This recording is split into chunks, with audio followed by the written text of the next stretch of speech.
Readability is the ease with which a reader can understand a written text. The readability of a particular text depends on content and typography. Researchers have used various factors to measure readability, such as speed of perception, perceptibility at a distance, perceptibility in peripheral vision, visibility, reflex blink technique, rate of work, eye movements, fatigue in reading. Readability is different from legibility, which is a measure of how easily a reader can distinguish individual letters or characters from each other. Readability can determine the ease with which humans can read computer program code, such as in embedded documentation. Definition: people have defined readability in various ways, for example, in The Literacy Dictionary, Jean Chowle and Edgar Dale, G. Harry McLaughlin, William Dubay. Easy reading helps learning and enjoyment, so what we write should be easy to understand. While many writers and speakers since ancient times have used plain language, the 20th century brought more focus to reading ease. Much research has focused on matching prose to reading skills. This has used many successful formulas, in research, government, teaching, publishing, the military, medicine, and business. Many people in many languages have been helped by this. By the year 2000, there were over 1,000 studies on readability formulas in professional journals about their validity and merit. The study of reading is not just in teaching. Research has shown that much money is wasted by companies in making texts hard for the average reader to read. There are summaries of this research. See the links in this section. Many textbooks on reading include pointers to readability. Early research: in the 1880s, English professor L. A. Sherman found that the English sentence was getting shorter. In Elizabethan times, the average sentence was 50 words long. In his own time, it was 23 words long. Sherman's work established that literature is a subject for statistical analysis. Shorter sentences and concrete terms help people to make sense of what is written. Speech is easier to understand than text.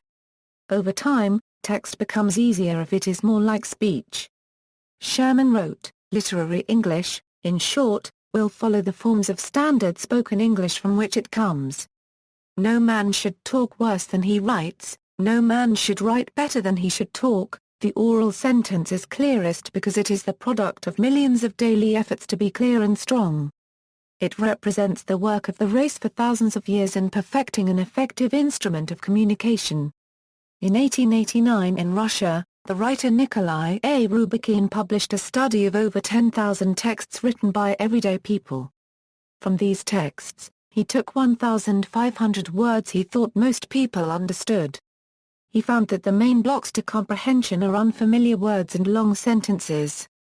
Starting with his own journal at the age of 13, Rubikhin published many articles and books on science and many subjects for the great numbers of new readers throughout Russia. In Rubikhin's view, the people were not fools. They were simply poor and in need of cheap books, written at a level they could grasp. In 1921, Harry D. Kitson published The Mind of the Buyer, one of the first books to apply psychology to marketing. Kitson's work showed that each type of reader bought and read their own type of text. On reading 2 newspapers and 2 magazines, he found that short sentence length and short word length were the best contributors to reading ease. Text leveling: the earliest reading ease assessment is the subjective judgment termed text leveling. Formulas do not fully address the various content, purpose, design, visual input, and organization of a text. Text leveling is commonly used to rank the reading ease of texts in areas where reading difficulties are easy to identify, such as books for young children. At higher levels, ranking reading ease becomes more difficult, as individual difficulties become harder to identify. This has led to better ways to assess reading ease. Vocabulary frequency lists: in the 1920s, the scientific movement in education looked for tests to measure students' achievement to aid in curriculum development. Teachers and educators had long known that, to improve reading skill, especially beginning readers need reading material that closely matches their ability. University-based psychologists did much of the early research, which was later taken up by textbook publishers. Educational psychologist Edward Thorndike of Columbia University noted that, in Russia and Germany, teachers used word frequency counts to match books to students. Word skill was the best sign of intellectual development, and the strongest predictor of reading ease. In 1921, Thorndike published Teacher's Word Book, which contained the frequencies of 10,000 words. It made it easier for teachers to choose books that matched class reading skills. It also provided a basis for future research on reading ease. Until computers came along, word frequency lists were the best aids for grading reading ease of texts. In 1981, the World Book Encyclopedia listed the grade levels of 44,000 words. Early children's readability formulas. In 1923, Bertha A. Lively and Sidney L. Prezi published the first reading ease formula. They were concerned that junior high school science textbooks had so many technical words. They felt that teachers spent all class time explaining these words. They argued that their formula would help to measure and reduce the a vocabulary burden of textbooks. Their formula used 5 variable inputs and 6 constants.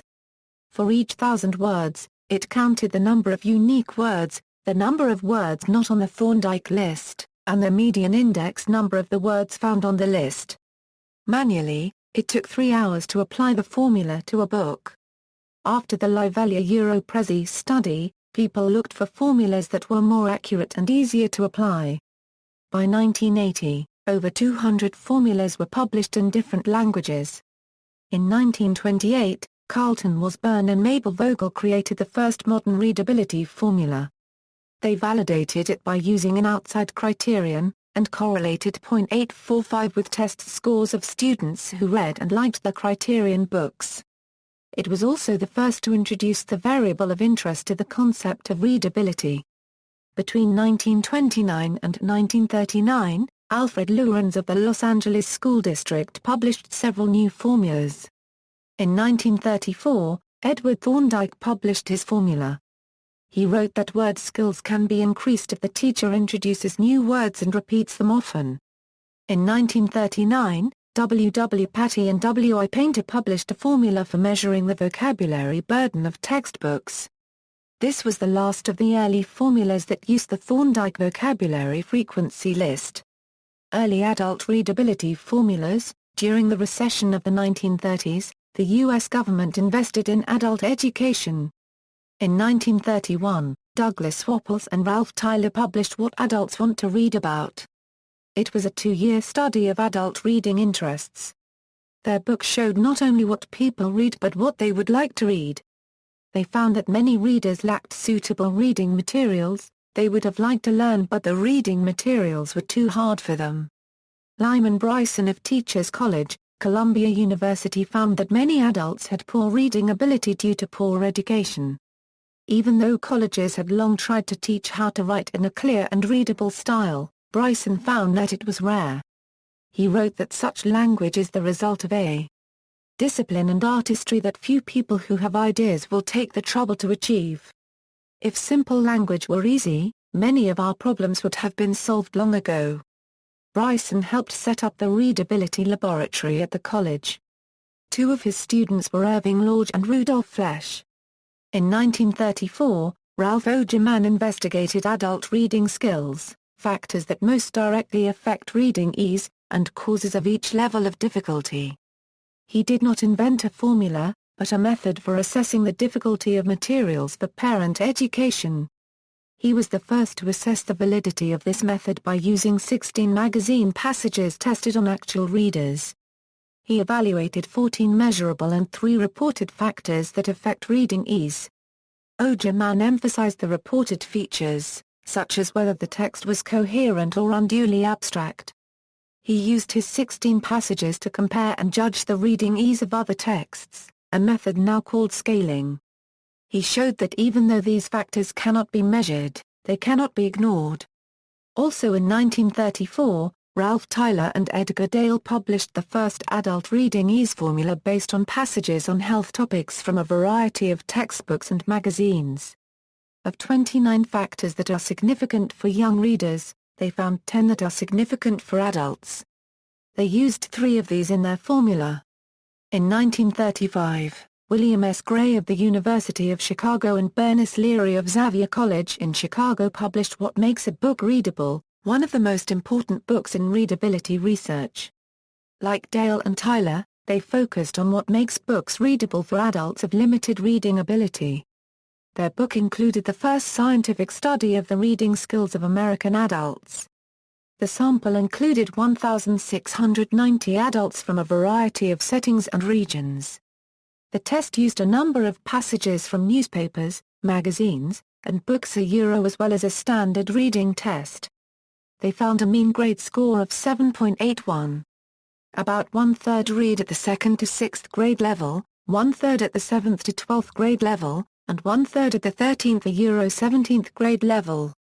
The authors emphasized that 1/2 of the adult population at that time lacked suitable reading materials.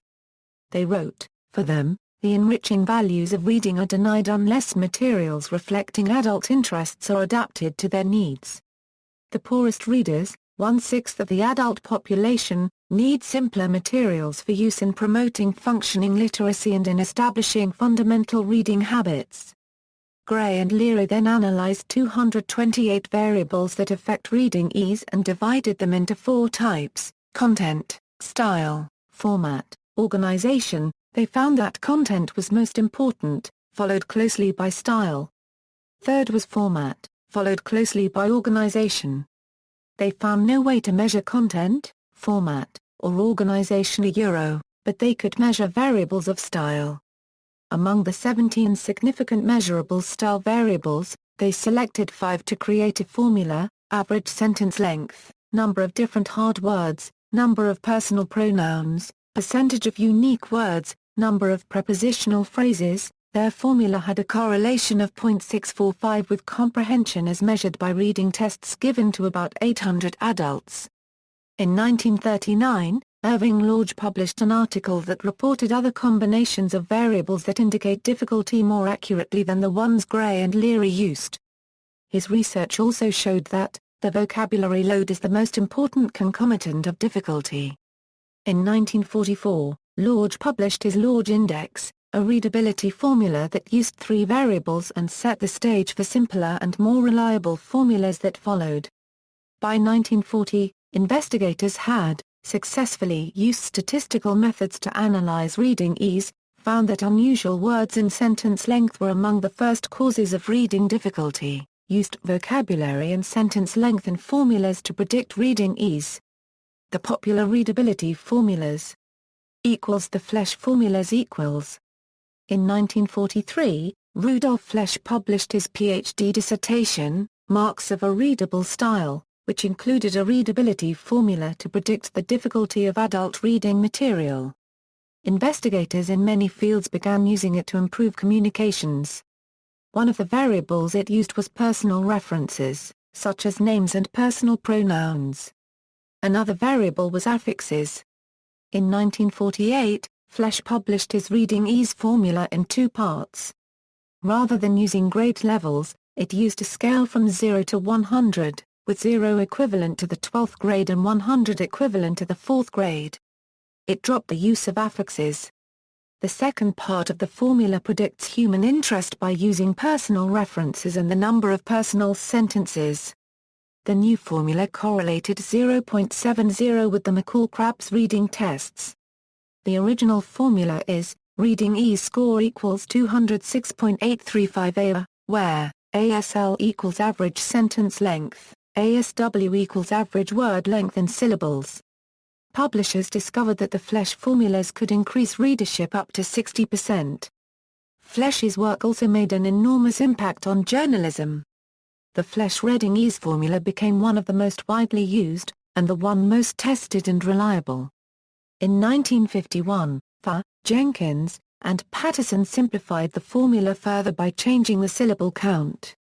The modified formula is, new reading ease score equals 1.599 NOSW or 1.015 SL or 31.517, where NOSW equals number of one-syllable words per 100 words and SL equals average sentence length in words. In 1975, in a project sponsored by the U.S. Navy, the Reading Ease formula was recalculated to give a grade-level score. The new formula is now called the Fleischer-Euroconquet grade-level formula. The Fleischer-Euroconquet formula is one of the most popular and heavily tested formulas. It correlates 0.91 with comprehension as measured by reading tests. Equals the Dahlia-Euro-Chal formula equals. Edgar Dale, a professor of education at Ohio State University, was one of the first critics of Thorndike's vocabulary frequency lists. He claimed that they did not distinguish between the different meanings that many words have. He created two new lists of his own. One, his short list of 769 easy words, was used by Irving Lodge in his formula. The other was his long list of 3,000 easy words, which were understood by 80% of fourth-grade students. In 1948, he incorporated this list into a formula he developed with Jan S. Chal, who later founded the Harvard Reading Laboratory. To apply the formula, select several 100-word samples throughout the text. Compute the average sentence length in words. Compute the percentage of words not on the Dahlia-Euro-Chal word list of 3,000 easy words. Compute this equation, raw score equals 0.1579, PDW, plus 0.0496, ASL, plus 3.6365, where raw score equals uncorrected reading grade of a student who can answer one-half of the test questions on a passage. PDW equals percentage of difficult words not on the Dahlia-Euro-Chal word list. ASL equals average sentence length. Finally, to compensate for the grade equivalent curve, apply the following chart for the final score: raw score, final score, 4.9 and below, grade 4 and below, 5.0 a euro, 5.9 grades 5 a euro 6, 6.0 a euro, 6.9 grades 7 a euro 8, 7.0 a euro, 7.9 grades 9 a euro 10, 8.0 a euro, 8.9 grades 11 a euro 12, 9.0 a euro, 9.9 grades 13 a euro 15, 10. And above, grades 16 and above. Correlating 0.93 with comprehension as measured by reading tests, the Dahlia-Euro-Chal formula is the most reliable formula and is widely used in scientific research. In 1995, Dale and Chal published a new version of their formula with an upgraded word list, the new Dahlia-Euro-Chal readability formula. Equals the Gunning-Fogg formula equals. In the 1940s, Robert Gunning helped bring readability research into the workplace. In 1944, he founded the first readability consulting firm dedicated to reducing the fog in newspapers and business writing. In 1952, he published the technique of clear writing with his own fog index, a formula that correlates 0.91 with comprehension as measured by reading tests. The formula is one of the most reliable and simplest to apply. Grade level equals 0.4 plus, where hard words equals words with more than 2 syllables. Equals Phi readability graph equals. In 1963, while teaching English teachers in Uganda, Edward Ferry developed his readability graph. It became one of the most popular formulas and easiest to apply. The Ferry graph correlates 0.86 with comprehension as measured by reading tests. Equals McLaughlin's SMOG formula equals. Harry McLaughlin determined that word length and sentence length should be multiplied rather than added as in other formulas. In 1969, he published his SMOG formula, SMOG grading equals 3 plus square root of polysyllable count. Where polysyllable count equals number of words of more than 2 syllables in a sample of 30 sentences. The SMOG formula correlates 0.88 with comprehension as measured by reading tests. It is often recommended for use in healthcare. Equals the Forsast formula equals. In 1973, a study commissioned by the U.S. military of the reading skills required for different military jobs produced the Forsast formula. Unlike most other formulas, it uses only a vocabulary element, making it useful for texts without complete sentences. The formula satisfied requirements that it would be, based on Army job reading materials, suitable for the young adult male recruits. easy enough for Army clerical personnel to use without special training or equipment. The formula is, grade level equals 20 where n equals number of single-syllable words in a 150-word sample. The four-SAST formula correlates 0.66 with comprehension as measured by reading tests. Equals readability and newspaper readership equals. Several studies in the 1940s showed that even small increases in readability greatly increases readership in large circulation newspapers. In 1947, Donald Murphy of Wallace's Farmer used a split-run edition to study the effects of making text easier to read. They found that reducing from the 9th to the 6th grade level increased readership 43% for an article on nylon. There was a gain of 42,000 readers in a circulation of 275,000. He found a 60% increase in readership for an article on corn. He also found a better response from people under 35. Wilbur Schramm interviewed 1,050 newspaper readers. He found that an easier reading style helps to decide how much of an article is read. This was called reading persistence, depth, or perseverance. He also found that people will read less of long articles than of short ones. A story 9 paragraphs long will lose 3 out of 10 readers by the 5th paragraph. A shorter story will lose only 2. Schramm also found that the use of subheads, boldface paragraphs, and stars to break up a story actually lose readers. A study in 1947 by Melvin Loschdotter showed that newspapers generally were written at a level 5 years above the ability of average American adult readers. He also found that the reading ease of newspaper articles had little to do with the education, experience, or personal interest of the journalists writing the stories. It had more to do with the convention and culture of the industry. Loschdotter argued for more readability testing in newspaper writing. He wrote that improved readability must be a conscious process somewhat independent of the education and experience of the staff's writers. A study by Charles Swanson in 1948 showed that better readability increases the total number of paragraphs read by 93% and the number of readers reading every paragraph by 82%. In 1948, Bernard Feld did a study of every item and ad in the Birmingham News of November 20, 1947. He divided the items into those above the 8th grade level and those at the 8th grade or below. He chose the 8th grade breakpoint because that was the average reading level of adult readers. An 8th grade text will reach about 50% of all American grown-ups, he wrote. Among the wire service stories, the lower group got 2/3 more readers, and among local stories, 75% more readers. Feld also believed in drilling writers in Flesch's clear writing principles. Both Rudolf Flesch and Robert Gunning worked extensively with newspapers and the wire services in improving readability. Mainly through their efforts in a few years, the readability of U.S. newspapers went from the 16th to the 11th grade level, where it remains today. The two publications with the largest circulations, TV Guide and Reader's Digest, are written at the 9th grade level. The most popular novels are written at the 7th grade level.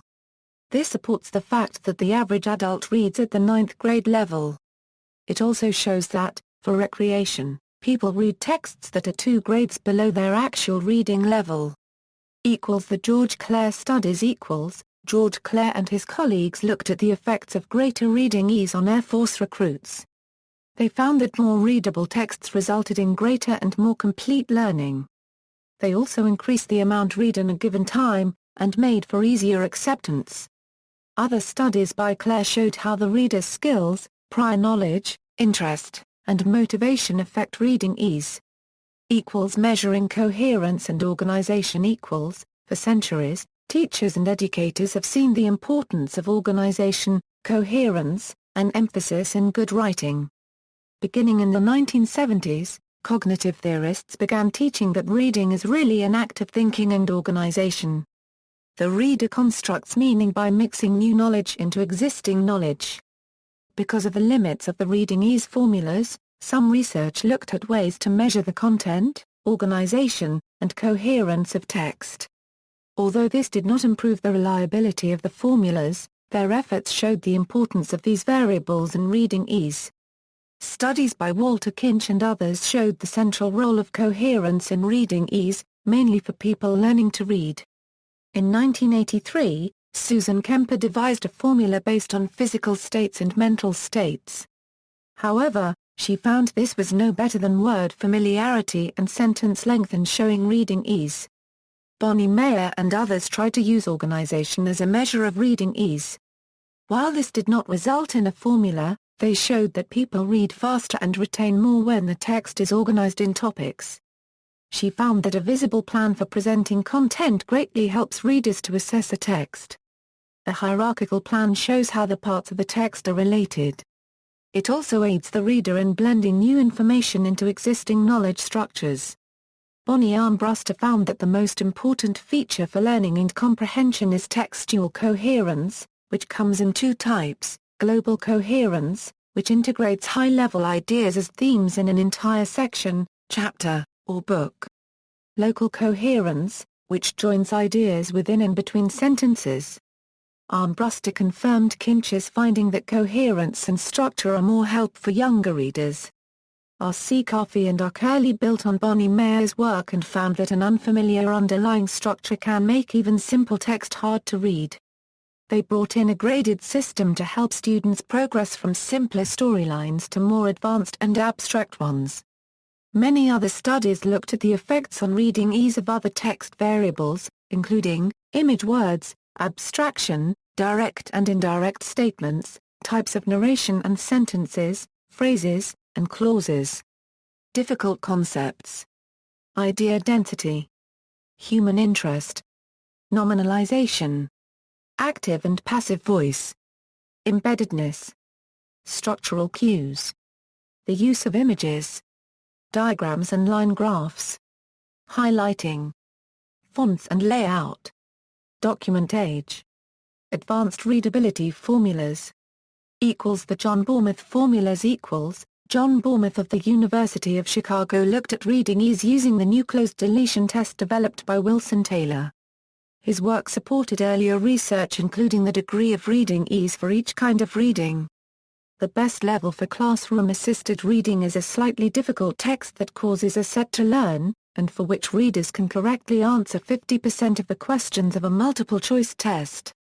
The best level for unassisted reading is one for which readers can correctly answer 80% of the questions. These cutoff scores were later confirmed by Vygotsky and Chow and Conard. Among other things, Bournemouth confirmed that vocabulary and sentence length are the best indicators of reading ease. He showed that the measures of reading ease worked as well for adults as for children. The same things that children find hard are the same for adults of the same reading levels. He also developed several new measures of cutoff scores.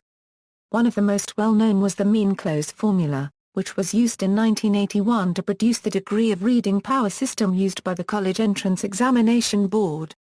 The Lexile Framework. In 1988, Jack Stenner and his associates at Metametrics, Incorporated published a new system, the Lexile Framework, for assessing readability and matching students with appropriate texts. The Lexile Framework uses average sentence length and average word frequency in the American Heritage Intermediate Corpus to predict a score on a 0-2000 scale. The AHI corpus includes 5 million words from 1,045 published to which students in grades 3 to 9 often read. Once you know a student's Lexile score, you can search a large database for books that match the score. The Lexile Framework is one of the largest and most successful systems for the development of reading skills.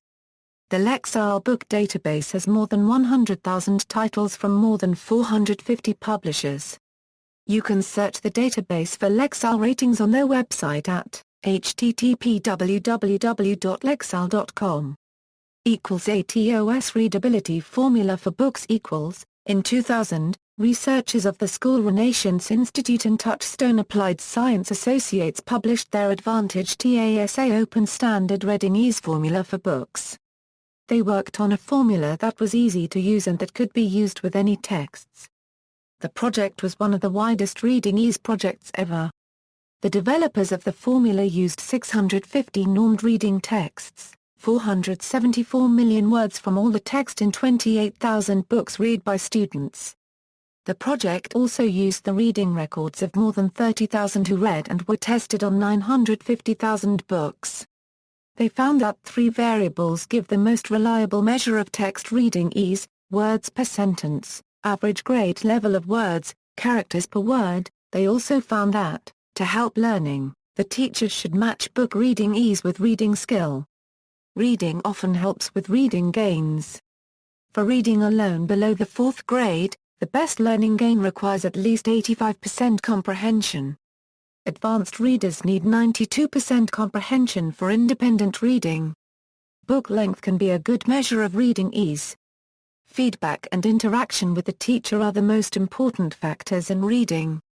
COH metrics. Psycholinguistics measurements Co-metrics can be used in many different ways to investigate the cohesion of the explicit text and the coherence of the mental representation of the text.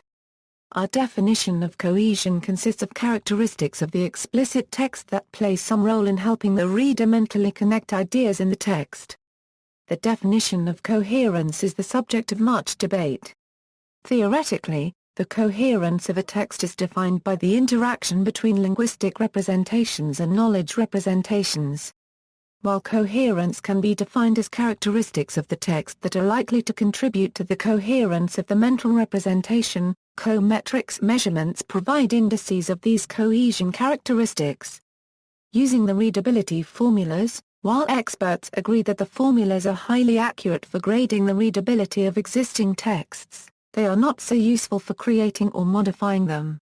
The 2 variables used in most formulas, a sentence and a vocabulary, are the ones most directly related to reading difficulty, but they are not the only ones.